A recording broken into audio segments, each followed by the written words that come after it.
Hello and welcome back. In this lesson, we're going to focus on the following question.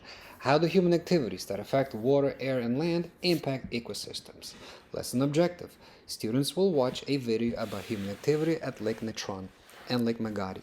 Both are potential habitats for flamingos.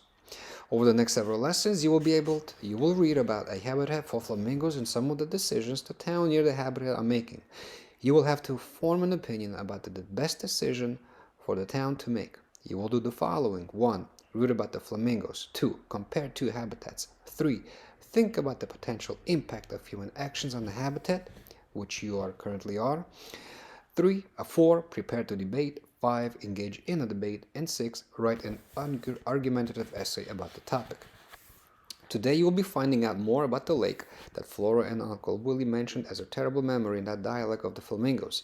Based on your observations of the maps, which place do you believe is the best for flamingos? Click on the link below to watch a video about Lake Natron and Lake Magadi. In the video you will meet Mr. Turk Pipkin. He is a filmmaker and a co-founder of the global education nonprofit, the Nobelity Project.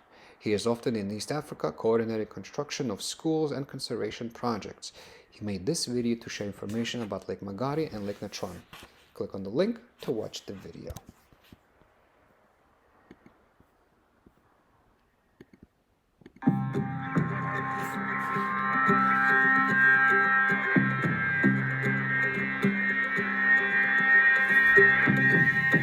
They are one of the world's most identifiable birds, one of the oldest and largest migrations on Earth.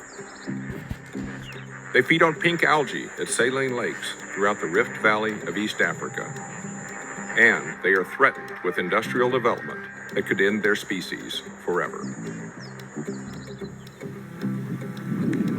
Hi, I'm at Lake Natron in northern Tanzania. For the past 10 years, while I've been working on school projects in East Africa, I've also been following and filming the amazing spectacle of the East African flamingos. Amazed to find 1 million flamingos on my first viewing, it never occurred to me that these birds could be in dire danger. But just 2 years later, at another great flamingo host lake, I discovered that in the midst of a terrible drought, there were only a handful of flamingos. Here I am in Lake Magadi, in the bottom of the lake. I'm standing on the soda ash bottom. This is the mineral they mine. The mine is part of what's drying up this lake, and behind me there should be water and 1 million pink flamingos. We have a few birds, but no flamingos. For decades, Magadi has been the site of a huge soda ash mining operation. Though once considered to be a breeding area, no flamingos have bred at Magadi in over 50 years. As I moved from lake to lake in the coming years, I learned that the birds' great flight capabilities enabled them to seek out the lakes with the best feeding conditions to find their food source, the pink, mineral-fueled algae that give them color.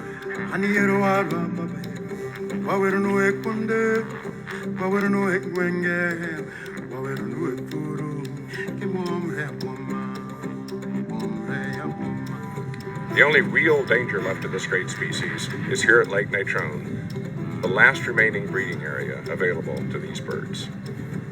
One of the hottest places on Earth, temperatures near the water can reach 60 degrees Celsius. That's 140 degrees Fahrenheit. As the hot sun evaporates the water, the salt floats and swirls in masses into a giant island of salt in the middle of the lake.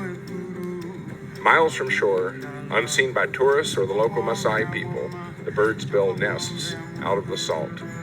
If all conditions are just right, tens of thousands of baby flamingos will soon be walking in a great mass across the dry lake bed to fresh water which they can drink and wash their feathers in. It's a delicate dance, balancing rain, heat, natural water flow, and evolution, and it appears that only one thing could destroy it forever.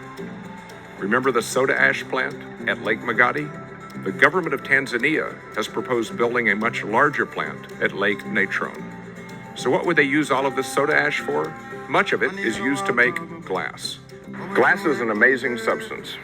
It holds an incredible variety of products. It can be recycled again and again and made into new containers. If we recycled more of our glass, we wouldn't use nearly as much raw soda ash. Local acts have global impacts.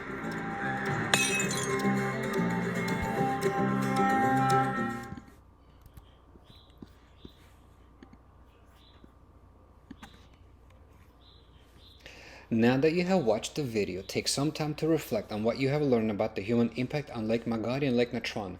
Click on the link to go to a Venn diagram to assess what you have learned. Alright, so we have two lakes here and a Venn diagram. We're going to drag one of these into, well, we're going to drag these pieces into their appropriate places. So let's start on the left. Has salty water. Well, both of the lakes have salty water, so we're going to place that in the middle. Just a handful of flamingos go there now. Well, that's unfortunately Lake Magadi, which was once a #1 place for flamingos. Government plans to build a new factory there. Oh, that's definitely Lake Natron. Unfortunately, hopefully they don't get to build their factory there. Last available breeding place in East Africa for lesser flamingos. That's definitely Lake Natron. Mining of soda ash occurs there now. That is definitely Lake Magadi. And flamingos build nests there. So that would be Lake Natron. So let's see if we're right. All right, we got it right. Let's continue. Independent work. Why is Lake Magadi no longer a good breeding ground for flamingos? Lake Magadi is no longer a good breeding ground for flamingos because of the soda ash factory. The factory contributes to pollution and drought. What do humans plan to do at Lake Natron, which may be a threat to the flamingos? Humans plan to build a larger soda ash factory at Lake Natron, which would include building roads and rerouting the fresh water. These activities will jeopardize the survival of the flamingo species. Check for understanding. In the video, Mr. Pipkin says, quote, "Local acts have global impacts," end quote. What does this statement mean to you? Well, in the video, Mr. Pipkin said that, quote, "Local acts have global impacts," end quote. I believe this means that the actions I take at home, such as recycling glass bottles, can have an impact on places far away like Tanzania. If enough glass is recycled, then there wouldn't be a high demand for soda ash, and the government may hold building the soda ash factory. And what do you think? What does that mean to you? What does this quote mean to you? Local acts have global impacts. Thanks for watching. See you next time.